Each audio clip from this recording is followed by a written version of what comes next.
Rock is lit. Welcome to Rock is Lit, the podcast that takes listeners on a quest to find the very best rock novels and explore the propulsive energy and raw power of these stories about music, the people who make it, and the characters who love it. Rock is Lit is a proud member of the Pantheon Podcast Network. I'm your host, Christy Alexander Hallberg, author of my own rock novel, Searching for Jimmy Page, from Livingston Press. Find me on Facebook at Christy Alexander Hallberg and Twitter and Instagram at Christy Hallberg. Visit my website at christyalexanderhallberg.com. If you enjoy the show, please subscribe, follow, and spread the word. Hello, lit listeners. If you were one of those high school kids who spent hours holed up in your bedroom spinning your favorite albums on your turntable at ear-bleeding volume until your mama hollered at you to turn off that racket and take out the trash, and dreaming of blowing your one-horse town to become a rock star, this is the episode for you. Peter McDade is here to talk about his novel The Weight of Sound, about aspiring rock musician Spider Webb, who at 18 announces to his parents that he will skip high school graduation and move to Athens, Georgia to launch his career in the birthplace of R.E.M. and the B-52s.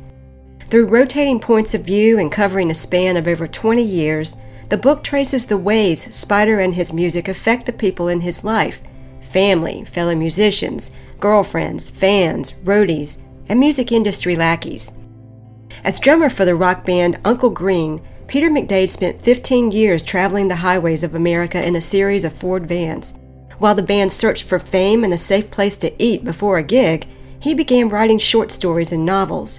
Uncle Green went into semi-retirement after 4 labels, 7 records, and 1 name change. Peter went to Georgia State University and majored in history and English, eventually earning an MA in history. His first novel, The Weight of Sound, was published by Wampus Multimedia in 2017 and won the Georgia Author of the Year Award for Best Debut. Songs by Honeybird was also published by Wampus Multimedia and released in 2022. Both books have soundtracks of original songs. Given Peter's cred as both writer and musician, he's doing double duty as both author and music guru in this episode. Welcome to Rock is Lit, Peter. Thank you for having me. Absolutely. Your former band, Uncle Green, and the guys in the band Monkey Hole in The Weight of Sound play mostly 90s indie rock, so I'm assuming that's your jam as well.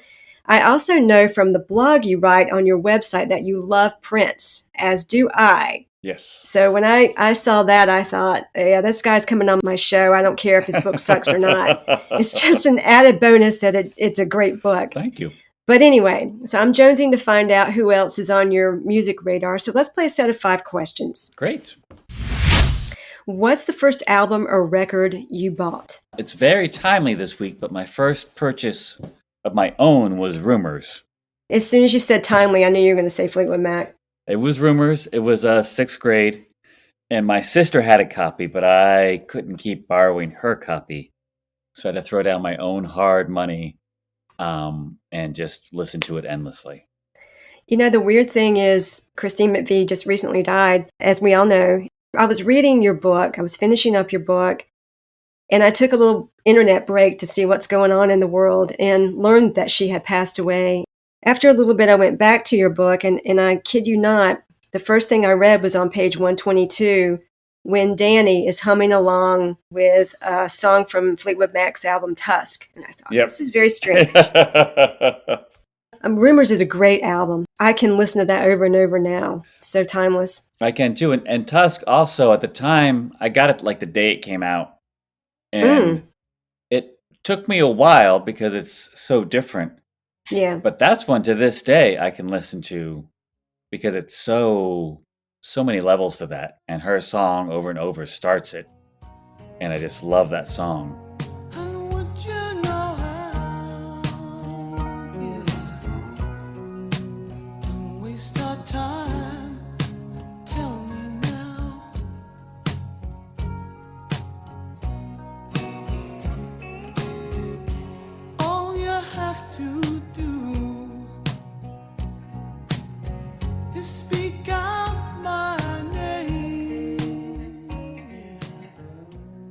You're a musician, and you played your fair share of live gigs. What's your most memorable live music experience as a fan at a show?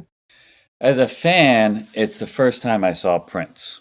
and it Oh, was the tour for the Symbol album, yeah. and he played the Fox here in Atlanta, which only holds about 4,000. And I didn't get tickets, but I had a friend who worked at the Fox, and she's like, "There's a seat in the third row of the balcony in the middle that no one bought, and it's all by itself, and I nabbed it for you." And he came That's out, a good friend. right? Lisa Mattis. Thank you, Lisa. And he came out and opened with "My Name is Prince," which is the first song on that record. Um, and there's something about watching somebody who just completely owns the entire venue. Like from the moment they come out, and they know it, and you know it, and they know you know it. And for the next 2.5 hours, it was just like, it was amazing. The band was super tight. You know, he did a lot of songs off that record and then launched into all these other classic. It was mind blowing. Take a peek at your bucket list now and tell me what artist or band you'd love to interview and what question you'd ask. And this can be living or dead. We're in fantasy land. As a drummer, I'm always interested in talking to drummers. My first thought was Ringo, but I feel like there's a lot of Ringo interviews, and I love him to death, but I've heard a lot of Ringo stories because I've watched so much stuff. So I'd like to interview Bonham, John Bonham from Led Zeppelin, because to me, Bonham still, I'd ask him about the way he could get swing in the drums even as he's hitting so hard. And he's known for in the studio, he was very good at, we call it playing the way he wants to be mixed. So he played the way he wanted to record. So we would hit certain things harder or softer than others. It's almost like pre-mixing it for the engineer because it was just basically done the way he wanted to. Like this, for a guy whose personal life seemed so out of control, his playing was so controlled. Like he really seemed Right. in command. And he drove that ship. You know, I know you're a big Zeppelin fan, so that's like, Yes, I am. it's a very complicated ship to drive, but he did it. And I'd also ask him about the way he followed the guitar instead of the bass. Bonham is famous for often trying to follow Page and go along with the Yeah. rhythms there, as opposed to always locking in with the bass player, which is a different way to approach it. Yeah, that's interesting. I mean, when you see live performances, you see the two of them really watching each other. Paige and Bonzo Yeah. really watching each other. I hadn't thought about it that way, but yeah. What's on your playlist now? Well, I'm about to go see a band called The Smile, and I'm a big Radiohead fan also. And The Smile is two of the guys from Radiohead with a different drummer.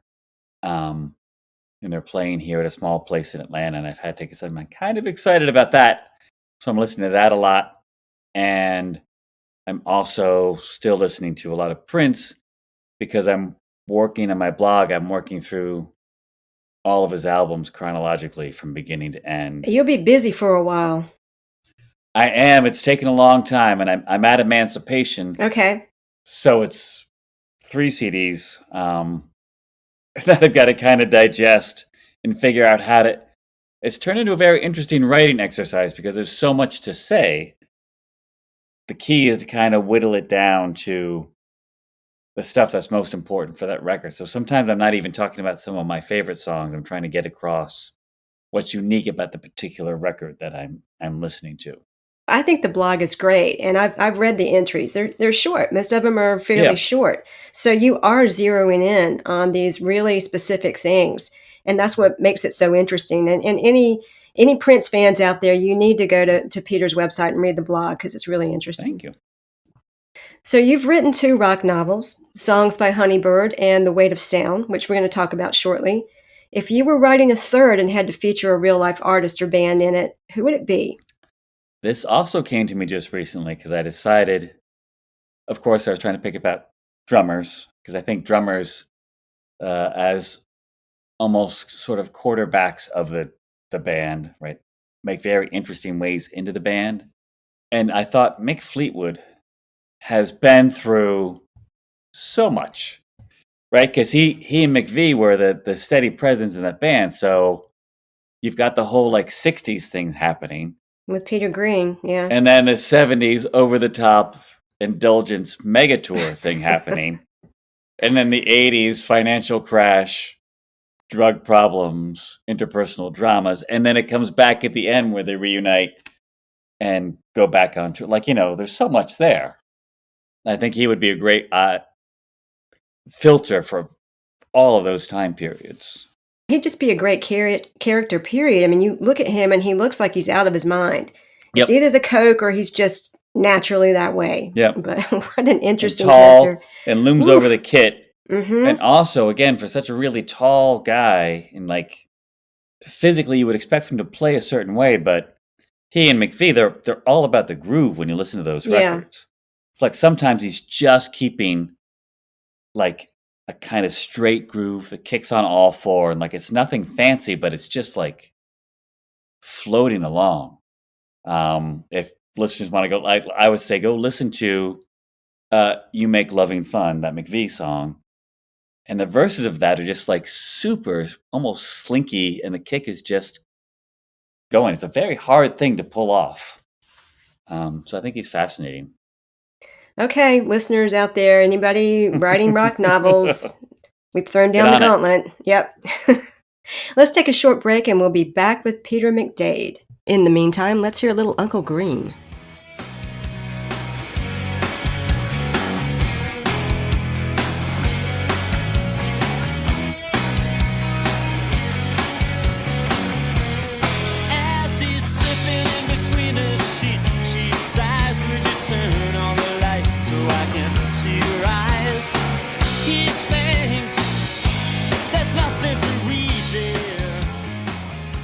This is Peter McDade, and you're listening to Rock is Lit. And we're back with Peter McDade, author of The Weight of Sound. Let's just get this out of the way. As you know, because you've already said, I'm a big Led Zeppelin fan. I love, love, love Jimmy Page. And I know you have a Jimmy Page story, so you have to share that here on Rock is Lit. A podcast that would not exist if Jimmy Page did not exist, by the way. There we go. So, I think it's a pretty restrained Jimmy Page story. I was, my family and I were going from London to Paris on the Channel, and we're in line, and literally the next line over is Jimmy Page. And it's that thing where it takes you a second because you're like, your brain has to process that it's actually seeing what you think you're seeing. And I watched some young guy come up and like, just ogle all over him and get an autograph. And I thought, I could do that. I really want to do that. But also, like, I've got my family and like, he just wants to get on the train. But we made eye contact and I gave him a nod and he gave me a nod. And then we went our separate way. And I'm like, that to me, like, I'm hoping that what I got across in the nod was like, dude, you made my teenage years bearable.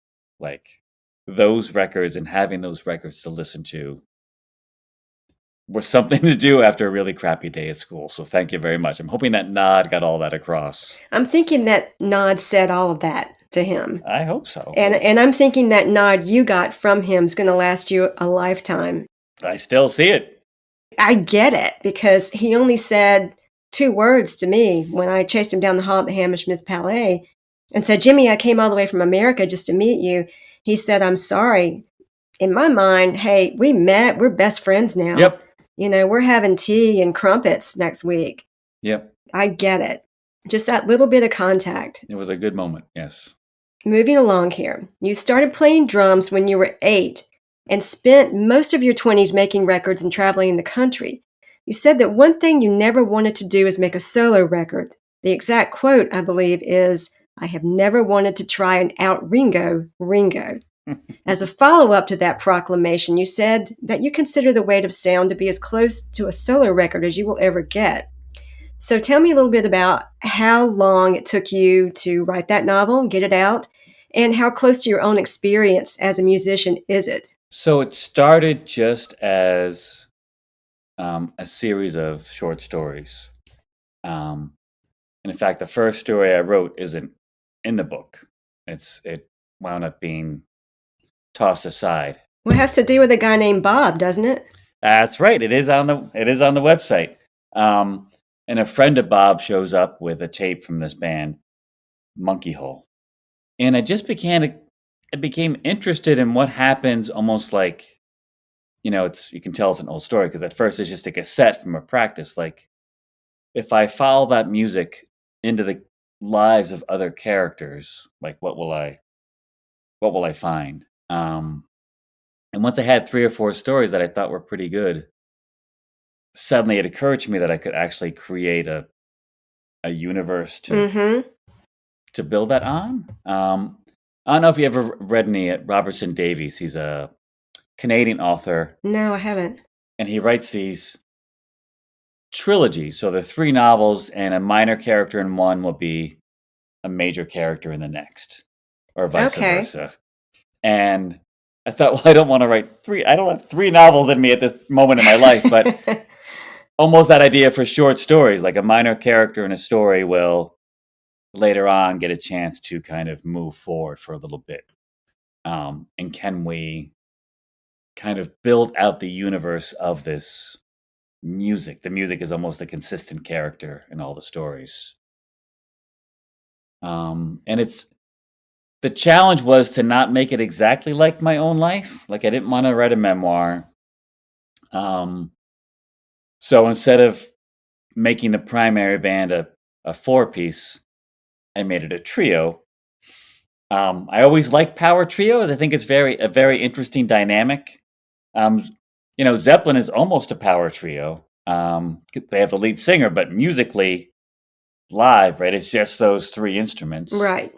And I thought, well, if I make it a trio, then no, there can't be a one-to-one correlation between the drummer and. So I kind of basically took all the musician friends I have and tried to grab little interesting pieces from each of them and just arrange them in a new combination. So it's sort of like I'm a little bit in all the musicians, but also not really like any of them, if that makes any sense. Yes, it does. I know one thing that really is art imitating life. In the novel, one of the members of Monkey Hole becomes a history teacher, like you, only he teaches high school. Yes. Some of the students decide to Google their teachers, which at first I was laughing. I thought, oh, that's so funny. And then I remembered I'm a teacher and I was horrified. I started Googling myself what they're going to find. Anyway, the students find out their teacher used to be in a band, Monkey Hall. That actually happened to you. It did, yes. I teach college history, and I walked in one day and somebody held up their phone and hit play, and an Uncle Green. Oh my God. And an Uncle Green song began to play. I'm like, all right, well, I guess the secret is out. Starts with an apology, then works his way down. It's a kind of refrain, a curious perspective, looking up from the ground, staring out into the faces of hatred and disdain. If you've been the victim of a terrible crime, if you need someone to blame, you'll be the scapegoat anyway. Really, all they wanted to do though was talk about the hair, because there was a picture, and I used to have I consider some pretty impressive hair, back in the day.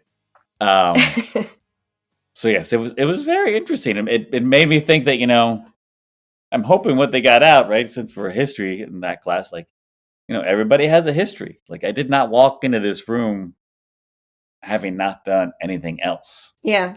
And I try to remember that you students have walked in here, right, and everyone has a completely different story that has led to this moment. I can't hit play and pull up all of your music, but it's out there somewhere. This happened, I gather, before you wrote the novel? This incident Yes. with the college students. Yeah. All right.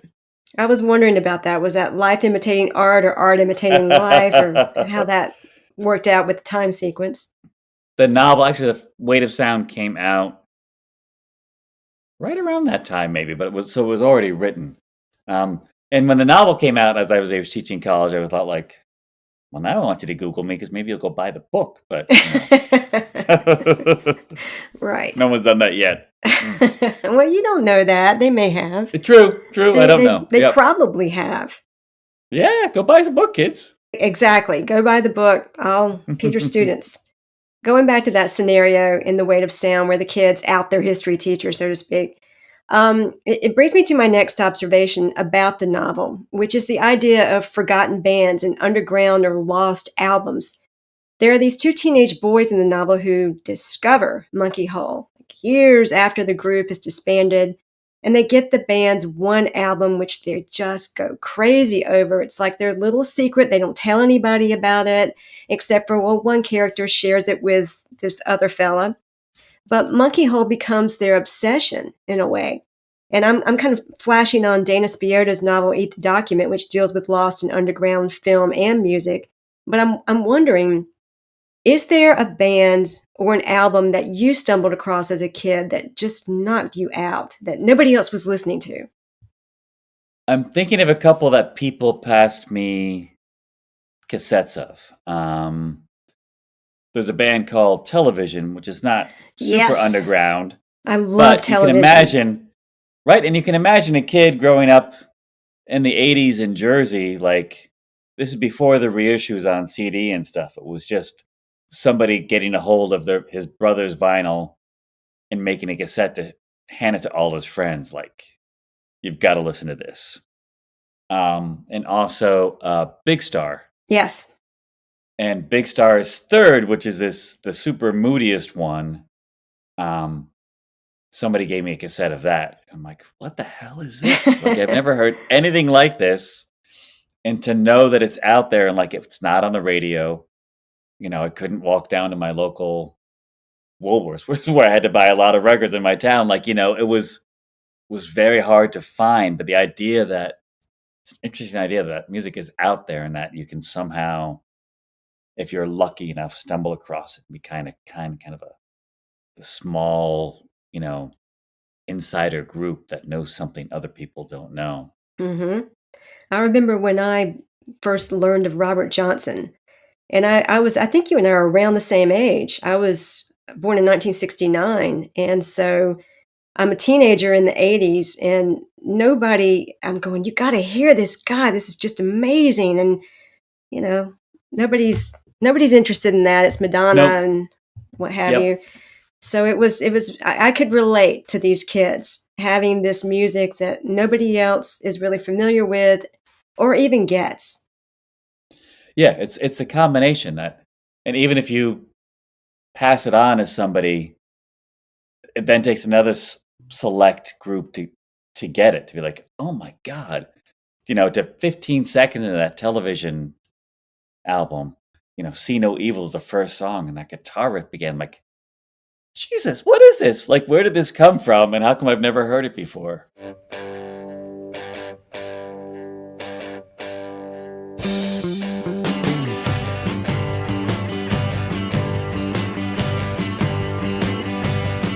What I was, I want now, and it's a whole lot more. And anyhow, I wanna fly. There's a soundtrack that goes with your novel, both of them actually. But we're going to talk Right. about this one. I think it's a terrific concept, especially for music and literature nerds like me. And this is a chicken and the egg question. Which came first, the music or the novel? The novel came first. I had the stories, and there was this reference to this song, like I needed a Monkey Hole song. When I write, especially early in the drafting, nothing is planned. I usually draft just with characters sitting around talking until something happens. And so the song title Gardenia came out and a little snippet of lyric. Then there was another story that also mentioned the song. And once I had a pretty good draft, and once I began to think like I'm going to revise this and really try to publish it, I thought, well, it'd be a lot of fun if people could hear Gardenia. Could you hear it in your head as you were writing? Did you know what it sounded like? I knew it began with just guitar and vocal, right? And so I could, like, I was more not fully in focus yet. Like, I had a general vibe for that one. I didn't quite know how the chorus would come together, but I knew it would have to be big, Yeah, that the chorus would kind of open up. right. So luckily, I have indulgent friends and friends up for adventure. And Jeff Jensen, who was in Uncle Green with me and who I've known since third grade, he's somebody I can send a message to, like, so would you want to write the music for a fictional band for a soundtrack for a book that may not even ever get published, but I don't know, it could be kind of fun. And 30 seconds later, he writes back like, yeah, let's do it. And 24 hours later, he had a demo of this song. Not sure if you saw me, I blend into the crowd. I know you can't hear me, my eyes don't talk so loud. But you should know I've been looking at you, you should know I have some questions for you. Is that a gardenia in your hair? Just like We recorded it and we built this thing up. And I'm like, that was so fun. And there were a couple of others at this point. And then my kind of like obsessive planning mind took over. And I'm like, well, so I have 12 chapters. And it might be a way to help me as I'm revising, kind of get everything more into focus, to go back to the idea of focus. If each chapter has a particular song that is kind of the focus for that chapter, well, that means I have to write 12 songs. Wind up with No 14, sweat. so the last songs have to have two, last chapters of each side, so to speak, have to have two instead of one. I worked it out, and I mean, the hardest problem was just organizing musicians to do something is exhausting. And especially, God bless them, they're all doing it for free. And we're recording remotely because the technology is so much better than it was when we were first making records. Like, Mm-hmm. I can get sounds in my house, drum-wise. It's not really as good as a studio, but it's also better than like the first studio we went into, in 1987. Like, it's come a long way. So to get all these people to come up with all their parts and in a timely fashion was a bit exhausting. That's incredible that you could even do that there. It was fun. And I have to say, the soundtrack is fantastic. Thank you. The Taxman song, Pay Me Now. Yep. And it's supposed to sound like Taxman because Yep. that's the influence for it Yep. and for Spider. And that's what he was going for with that song. And you nailed that. That's spot on for Taxman. It's great. Yes, and that was written by my friend Paul, and was like, I tried to match the songs with the people who I thought would get whatever the particular song was going to be, and like, because you want it to sound like Taxman, but also to be its own thing. Like, it's a young band that you can still hear their influences, but you can hear the beginning to go somewhere else with it. Mm-hmm. No, that comes across, definitely. Good. let me tell you how it begins. You pay me now and we both win. Don't worry about the way it ends. Just pay me now and we'll be friends. Because life is really all those cliches.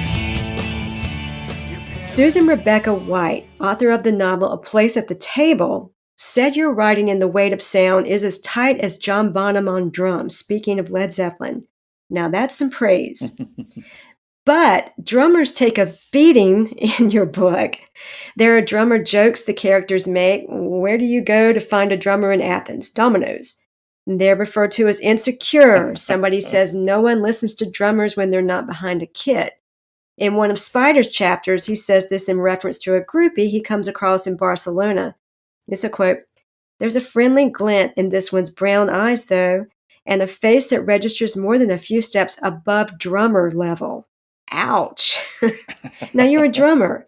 Are you just taking the piss here, or is there some truth to that? Oh no, it's embracing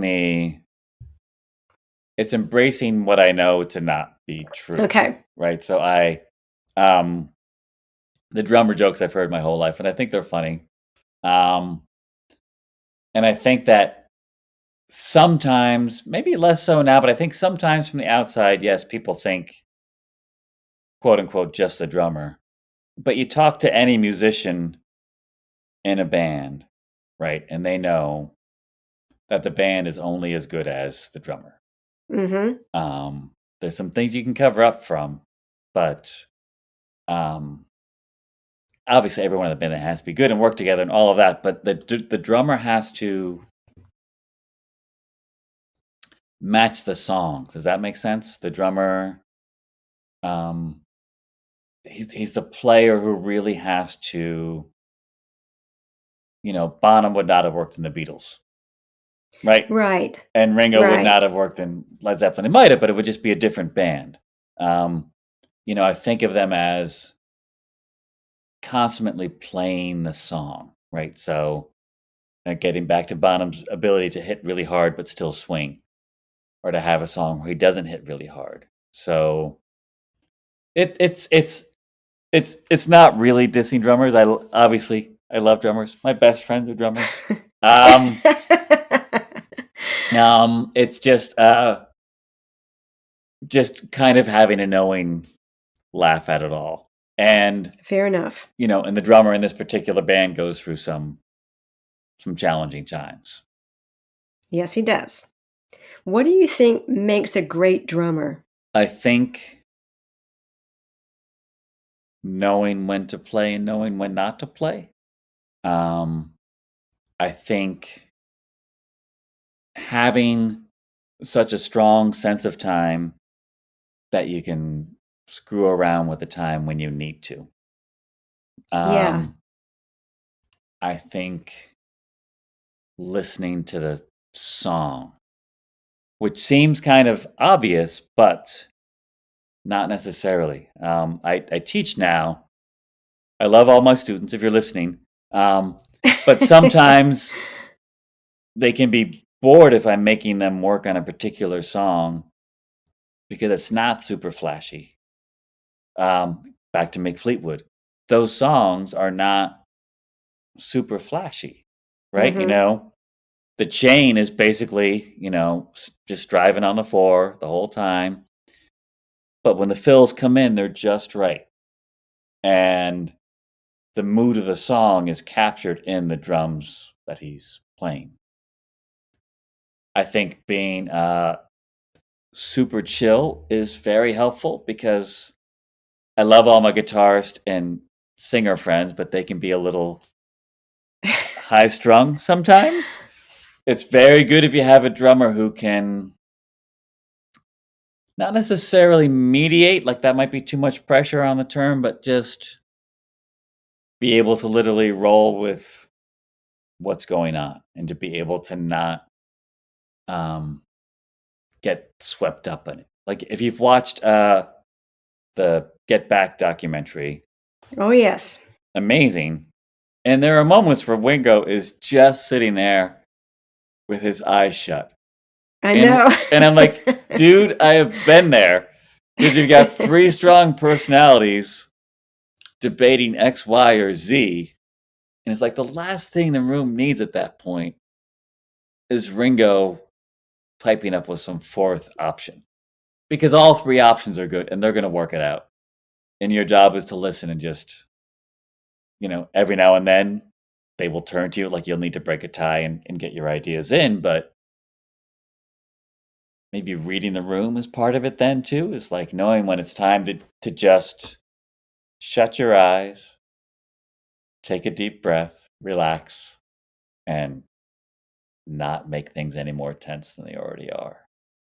When Spider's looking for a drummer for a Monkey Hall, he describes what he's looking for as a love child of John Bonham and Ringo Starr. And a lot of people denigrate Ringo Starr and just call him a simplistic drummer.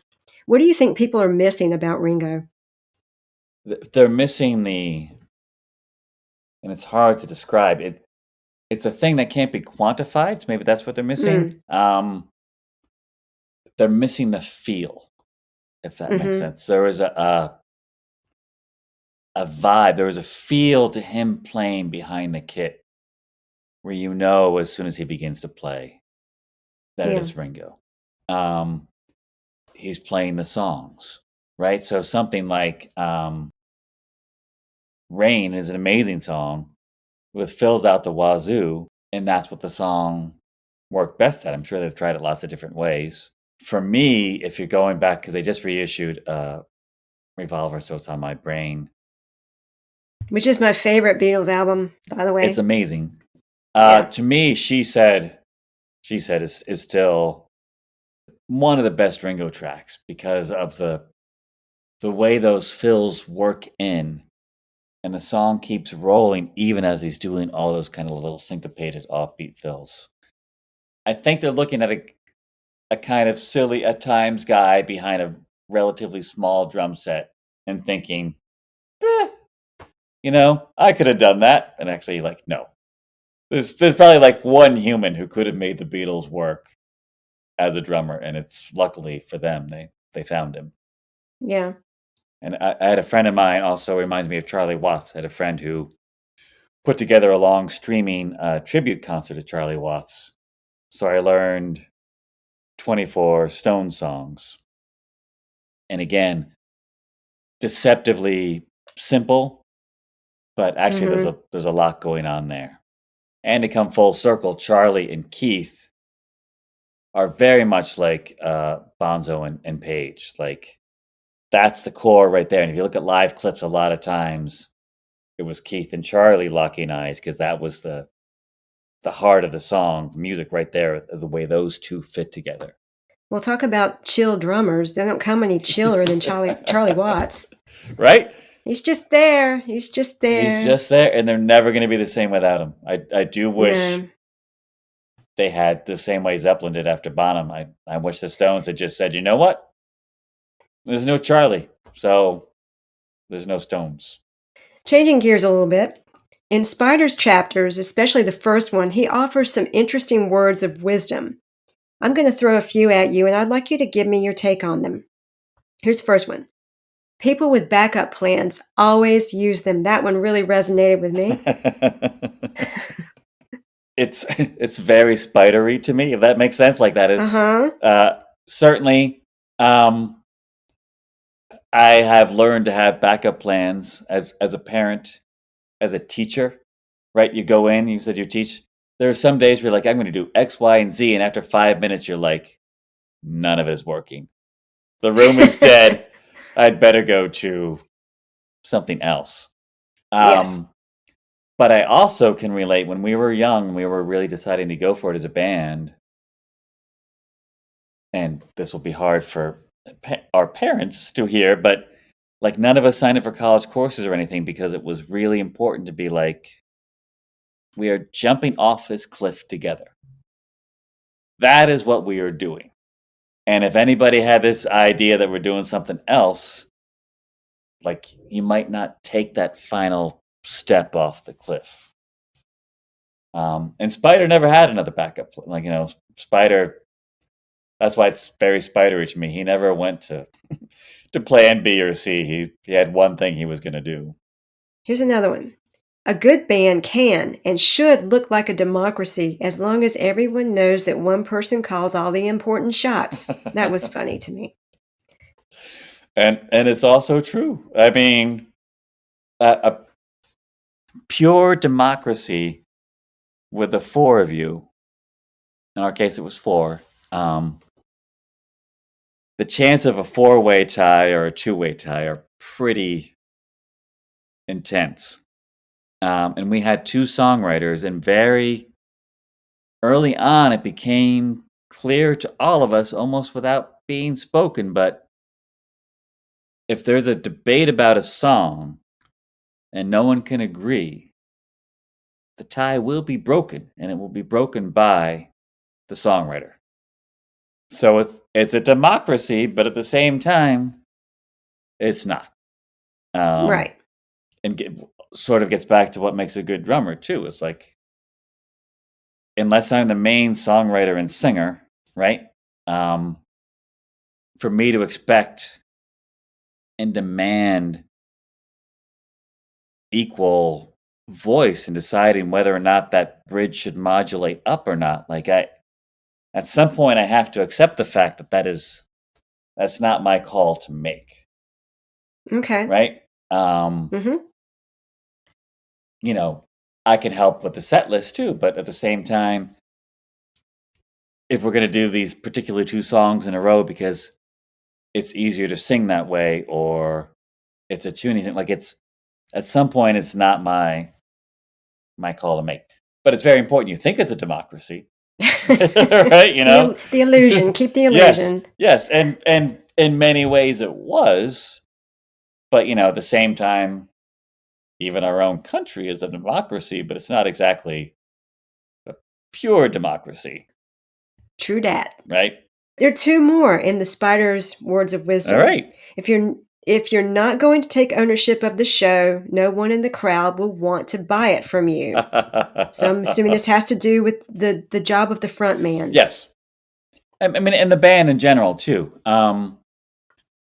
I feel like I think I can't remember whether this made the final cut of the book or not, but they go to see a band at one point who is not confident. Maybe that's where that's where that comes excellent. from. Good. So that was that's where I wanted it to be. Yes.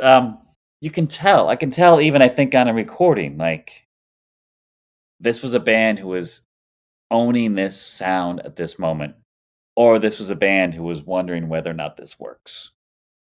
And when you walk into a club, you can tell. Like it doesn't all work on the same level as Prince. That first moment where he came out, like, "We are in your power," like we are under your control for as long as you say. And that came to me. I remember the moment where I realized this. Was early in our career. We were touring with a band called Trip Shakespeare, out of Minneapolis. And two of the guys later formed Semisonic with Closing Time. Oh, yeah. And they were playing Atlanta. So maybe we just had gone to see them that night because we were friends. And like they were in their encore, so it was almost time to end. And they're kind of holding the final chord, and maybe people think it's all over. And the lead singer got to the microphone and said, we're not done with you yet. And it was like, oh, yeah, that's right. We're not in control. Like you're in control. And it's very important for that relationship and for that confidence, right? That swagger, which might not come off as, it doesn't have to be Mick Jagger pouncing across a stadium swagger, but there has to be something in there that says like, I'm here. I think it's... And it when they don't have it. Yes. It's so... Exactly. It makes all the difference. Makes all the difference. And I think it's something I've taken on to teaching also. Like, you need to be in control of that room. Yep. We've all been in classrooms where the teacher is like, as soon as they walk in, you're like, oh, maybe you should think about a different career. Maybe you're just having a bad day, but like, they are going to run all over you, man. Or they walk in and even it's a class you don't want to take. And this algebra teacher in college, I did not want to take algebra. I hadn't been in college. I hadn't been in a math classroom in 15 years because I didn't go in my 20s. But she walked in and was just like, boom. She was in control. It was interesting. And that show, which was the class, that hour and 15-minute show was like, it was a smash because she took control of it. Let's take a quickie break and hear another track from the soundtrack of The Weight of Sound. It's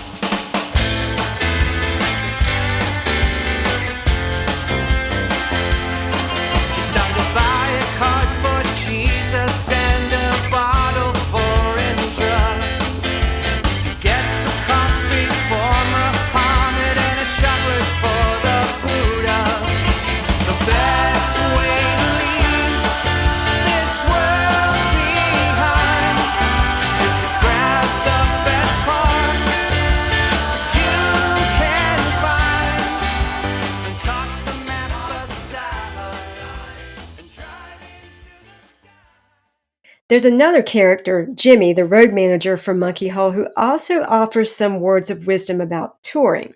Here's some of them. Never stay at Motel 6. Watch out for women with wrists thicker than yours.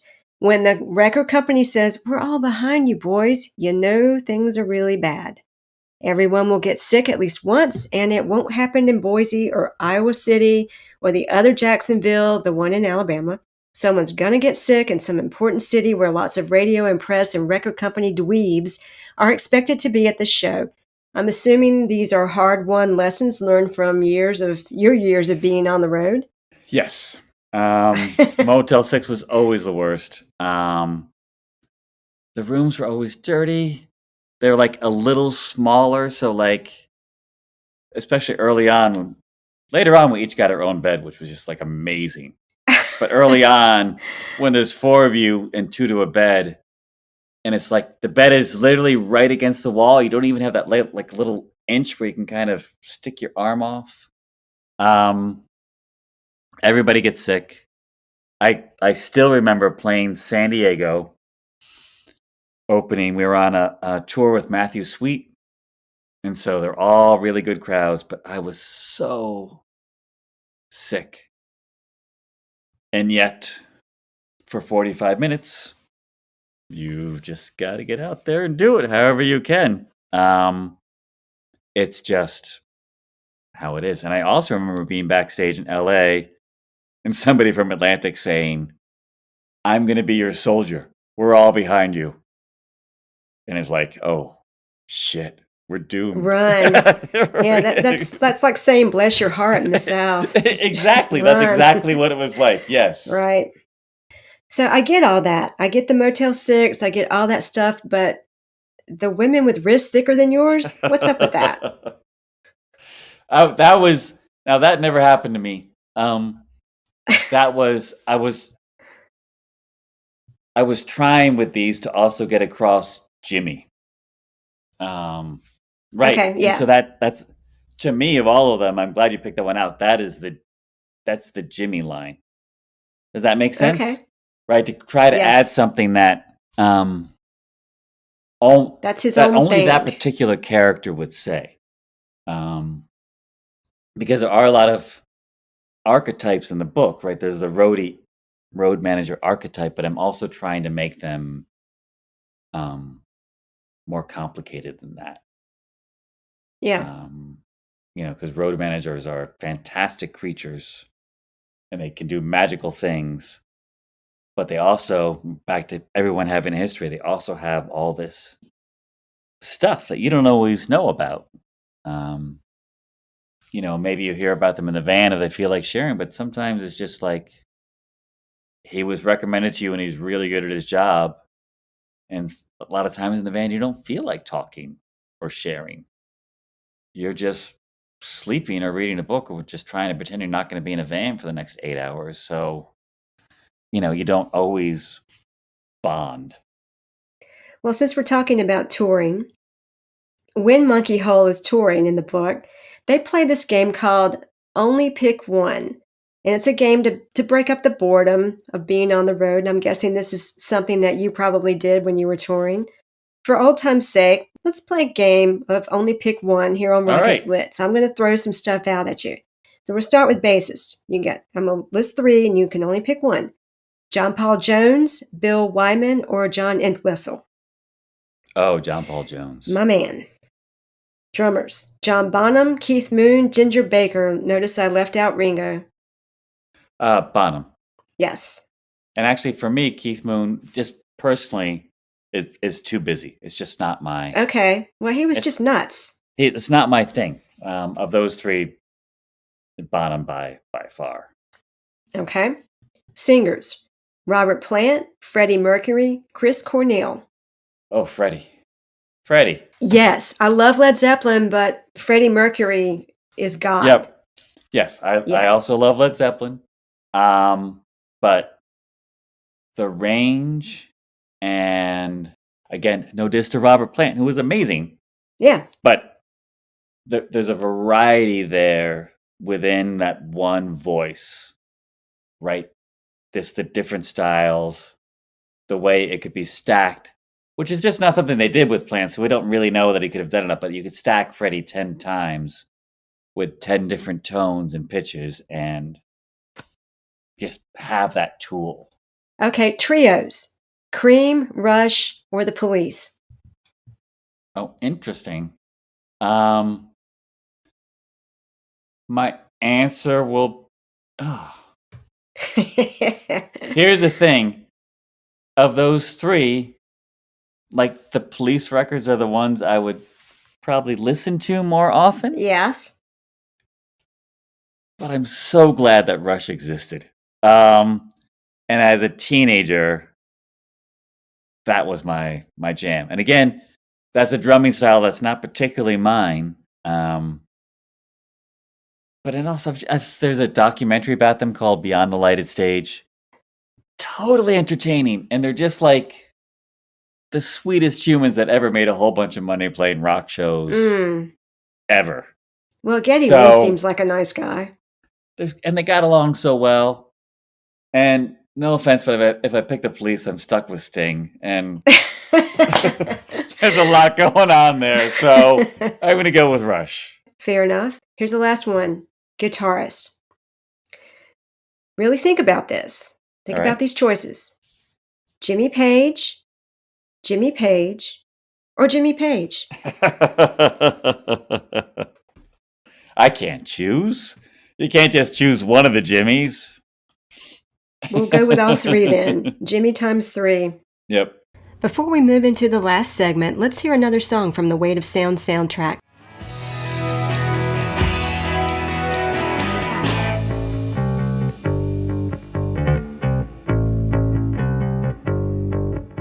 I see the way you see me. I know the way you think. So go turn on your TV and pour another drink. I'm too close to almost gone. There's a lot that I learned about the music business from The Weight of Sound, and most of it's pretty depressing. It all underscores one of the central issues in the novel, which is voiced by high school senior and bass player Lucas, who is trying to decide if he should go to college or move to Boston with his band after graduation and try to make it big. He says, and I quote, "What happens if being a great band is not enough for us to make it?" And that's the thing that just kind of runs right down the middle of the whole book. And the harsh truth is that that's often the case. You can be a great band, you can have a great sound, but because of the business, that doesn't mean you're going to make it. So let's talk about this. I don't want to get too specific about Monkey Hole's experience because I don't want to give too much away. So let's stick with your band. Let's stick with Uncle Green's experience, which, All right. like Monkey Hole's, primarily took place in the 1990s. You started out playing gigs, then what happened? What was the progression? We started playing in high school and wrote a bunch of songs. Like these guys, yeah. Yep. And then had a teacher, a music teacher in senior year. We took music theory together, and she had us play for the class when she found out in a band. And I remember her talking to us afterwards and saying, like, "So what the hell are you going to do? Because you're really good. But if any of you thought about what happens next," and we're like, "Oh, I don't know." So we came to visit Atlanta. We were in Jersey, and one of the guitarists had a sister who lived here. And this is Atlanta, had a lot of disposable jobs at the time, was pretty booming economically, had some pretty good clubs. We took a VHS of us playing in somebody's attic Okay. to the then happening club here in town called the 688. I don't know how we happened to catch the guy coming out the door. He watched the song and he must have thought like these 18-year-olds from Jersey jumping around on this VHS in somebody's attic. He's like, yeah, we got an opening Tuesday, 2 months down the line, opening on a Tuesday night. So we moved down for one gig. And then just started playing again. Luckily had a few older, like the brother-in-law of the sister who was down here. He sat us down one night after dinner. He's like, we're going to come up with a timeline because you need to figure out what you're going to do. And we got our first manager who didn't stick around for too long, but helped us put out a first record. There's an indie label here in town called DB Records. And they put out Rock Lobster. Yes. Was their first release. So they had Pylon, they had B-52s before they moved on. Lots of great bands. And talked to Danny Beard, who runs it. And if you're listening, Danny, God bless you. He put out records number 2, 3, and 4. These are full LPs, not EP? Yeah. Full albums. And then the 4th record did well enough to get us signed to Atlantic. And so you think you've made it, but really you've just leveled up on the video game, but there's still levels above you. That was what I was going to say, because you do think if you get a major record deal, anybody who hears, oh, they got a major record deal, thinks, oh, you've made it. And that's not exactly... I mean, you have, and you've made it a lot farther than most. But you still have to then have that record sell. And there's machinery behind you, but it doesn't mean it's going to sell. And so we put out one for Atlantic, toured the country, great time. Demos for the second, not picked up by Atlantic. So I tried to find a new label. Our producer was doing well enough. His name is Brendan O'Brien. He produced the Black Crowes records. He produced some Pearl Jam records, and he got a deal through Sony. So we signed to his label through Sony. Sold a lot, what I thought were a lot of records, but not enough. And so we were going to try again. Almost signed with another label, and the guy got fired. At this point, it's like we're 30. Somebody's wife was pregnant, and it gets back to that question of, we had a meeting, the four of us, like, so for whom among us is this still the thing all other things are sacrificed for? Mm-hmm. And the answer was yes, for only one of us. So my friend Matt went off and made another record on his own. Never came out. Also a great record. And, we moved on. Dag. That's depressing. It is and it isn't. I mean, it is. At the same time, I can say that I played, 45 states in the country. It sounds exhausting. It just sounds exhausting. It can certainly be exhausting. At the same time, it's not the same model. So our model in the 80s and 90s was pretty much major label or nothing. Yeah. That was the only machinery to sell enough to make it all worth it. Because it was so expensive to make and produce records. That is no longer the case. And so you can have, say, a band like Wilco. You started off with a major label model. They now own all their masters. They get a distribution deal for each record. They don't sell 1 million records each time, but if you sell 100,000 records, but you are controlling the recordings and the profits, you can actually make. It's what Prince did. Mm-hmm.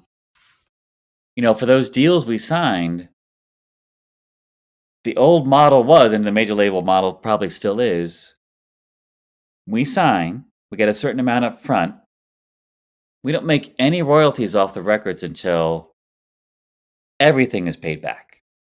So recording studio fees, marketing, then we get 20 cents on the dollar that we share amongst us and our management. And the recordings themselves are still owned by the label, even though we haven't essence paid back for them. So it's a terrible model, very hard to break through. It's why bands that sell a lot of records typically don't get royalties until the second or third record, because you're still paying off the first. Well, I know your focus has shifted from the music world to the literary world now, so you've got 2 books out. We've been talking about The Weight of Sound. How are you feeling about how things are going with that? Luckily, having been through the musical ringer, I'm enjoying being at the stage of my life where it's not like I don't want the book to do well. Obviously, I want it to do well. If you're listening to this, please go buy multiple copies for all of your friends. But I really enjoy the process. I enjoy the writing process. I enjoy getting to talk about it whenever I can. And so far, these first 2, I feel that success. I feel like I managed to make the book that I wanted to. And that's all you can really do. I've learned that from the music industry. We made the records we wanted to. There's still a chance that someday somebody can hear it or read it, And it exists. You've done your job. You made it. You made what you wanted to make. You found a way for it to get into the universe. And you really do have to accept at some point that aside from seizing all the opportunities you can, all you can do now is go make another one. That's fabulous. And you have to come back on Rock is Lit and talk about the next book. Well, thank you. I would love to. But we're going to end this interview with this statement that Spider makes in an interview with the website The Weight of Sound. Here's the quote. For the record, my father made a lot of mistakes, but at the end of the day, he played Revolver for me when I was 5 and changed my life. I'm interested in what your version of that statement would be, so fill in the blank. For the record, my father or mother made a lot of mistakes, but at the end of the day, he or she blank when I was blank and changed my life. Got me drum lessons when I was 8. I had not asked for them, but evidently I was tapping like a son of a bitch all day long. And she thought maybe I should get this kid drum lessons. And so she saw something that I had not even been able to verbalize yet. And the first time I held some drumsticks, I'm like, oh, this makes a lot of sense. Like, this feels right. What a gift. Right? Amazing. Yeah. Well, thanks so much for coming on the show, Peter. Well, thanks for having me. Glad to have you. This was fun. For more information on Peter McDade, go to his website, peterjmcdade.com. You can also find him on Twitter at peterjmcdade. Pick up a copy of The Weight of Sound and his other novel, Songs by Honeybird, at your local indie bookstore or wherever you buy books. So I forced a drunken smile and lied like his best friend. Promised him that she and I would make it till the end. Now don't you worry, don't pay no mind. We're doing fine. And that's to pause for 1 second because it's Friday night, so it's takeout night. And I need to order dinner for the teens. Dinner must be had. All right. Cheeseburger, fries, Sprite, shake, 2 grilled cheese. Checkout. All hail DoorDash. No, don't you worry, don't pay no mind. We're doing fine. Me and my no good old Stay tuned for upcoming episodes of Rock is Lit to hear from more great rock novelists and special guests who will offer commentary on the music or musical events featured in these novels. If you like what you hear, subscribe, follow, and spread the word. And check out the Rock is Lit Vault on my website for news, bonus material, and outtakes from episodes. Until next time, keep rocking and reading and getting lit. Rock is lit.